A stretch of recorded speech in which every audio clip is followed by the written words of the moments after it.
तुमने जो खोया वो जीवन का हिस्सा है, जो चला गया वो जीवन का हिस्सा था। कोई गलती नहीं। जीवन में जो भी लोग या चीज़ें हमने खो दी वो हमारे साथ सीखने के लिए थी, हमेशा रहने के लिए नहीं।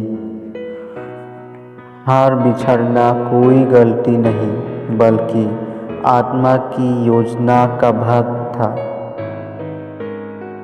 मैंने किसी को खोया, किसी को छोड़ा, पर अब किसी से डर नहीं।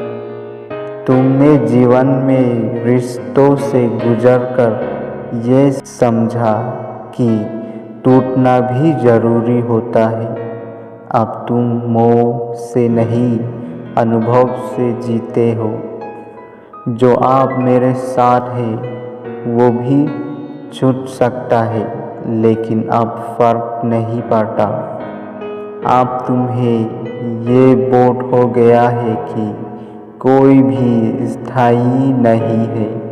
फिर भी तुम पूरी भावनाओं से हर साथ का मन रखते हो, पर मोह नहीं पालते।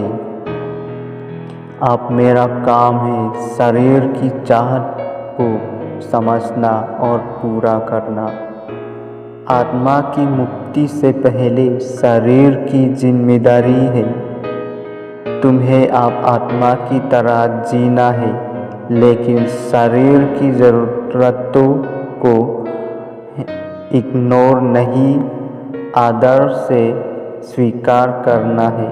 मैं न सुख में उड़ता हूँ, न दुख में गिरता हूँ, अब स्थिर हूँ।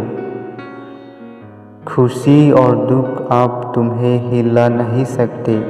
तुम जान गए हो कि दोनों शाश्वत है, गुजरने वाले हैं। अब तुम्हारा केंद्र भीतर की शांति है। मैंने चाहा इसलिए दुख पाया, अब चाहत सीमित रखता हूँ। चाहत का होना बुरा नहीं, लेकिन नियंत्रित चाहत पीड़ा बन जाती है। अब तुम बस उतनी चाहत रखते हो जितनी शरीर और जीवन में सहज रूप से पूरी हो सके। मैं अब किसी से कुछ नहीं चाहता, बस खुद को संतोष देना चाहता हूँ।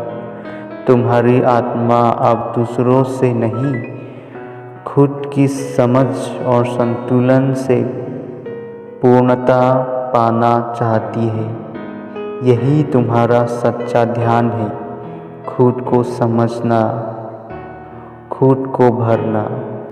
इस अध्याय का सार जो चला गया वो भाग्य नहीं, बल्कि जीवन की एक पूर्ण शिक्षा थी। जो अब है वो भी एक अनुभव है, और जो आगे होगा उसमें डर नहीं, क्योंकि आत्मा जानती है कि मेरा काम अब सिर्फ एक है, खुद को स्वीकार करना और शरीर को संतुलित करना।